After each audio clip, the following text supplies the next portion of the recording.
We have gotten a lot of comments from you on Facebook and Twitter with suggestions on how to fix our broken political system. And by far, the most popular response was to set term limits for those who hold political office. Here's just a few posts we've received. This is from Deanna Crabtree. She says, term limits. Get rid of those who have made careers out of this. I mean, we have people in office that are in their 70s and 80s. Come on. Mary Pagan says, term limits. They get elected and forget why they got voted in. This from Mike Yoakum.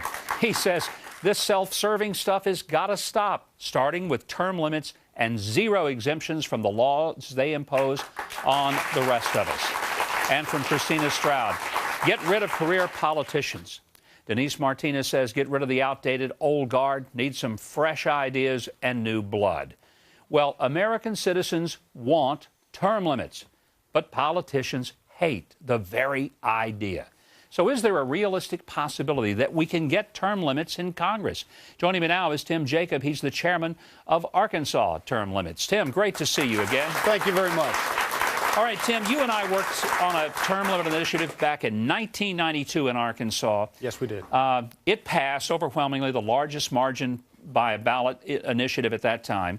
Why do people want term limits? Well, they want career politicians to stop.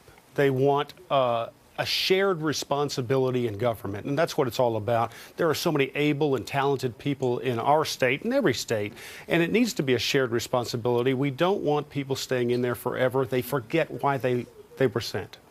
You know, the typical response is, well, we have term limits. It's called an election.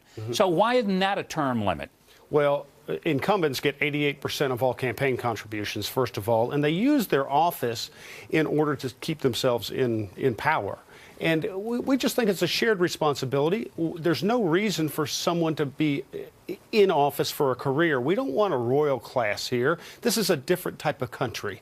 And we want citizens to participate in their government and participate in many ways. You know, Tim, when we were fighting for term limits, and this was before I was elected to something, people said, oh, the lobbyists will have all the power.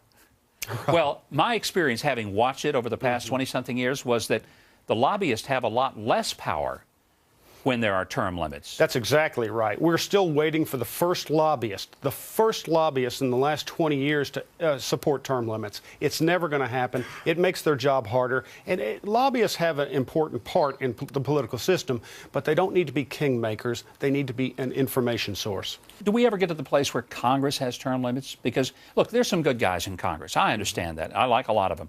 But if everybody had to go at some point, it seems like we would sort of flush the system from time to time. Can we make that happen at the national level? It's going to be very difficult. Right now, Congress is going to have to term limit themselves, and I'm not going to hold my breath on that. Yeah, you would turn blue pretty quick if you did on that one. Well, Tim, you know, this is an issue that has support of about 85 to 90% of the people, including Democrats and independents. This is not a Republican issue. No, not at all. It goes across the board. The only people that don't like term limits are lobbyists and career politicians. Tim, great to see you. Always a pleasure to visit with you. I just want to say, folks, you've heard me on so many occasions on this show. Let me say it again. I think we will not change America in a fundamental way until we have people who go into Congress knowing they're going to have to go home and live under the laws they passed. Congress should not be the Roach Motel where they go in, but they never, ever come out. On Sunday, Peyton Manning is going to make his claim for being considered the best quarterback in NFL history when he leads the Denver Broncos against the Seattle Seahawks in the Super Bowl. Saints quarterback Drew Brees knows a thing or two about leadership and winning in the big game, and he's going to join me in studio next.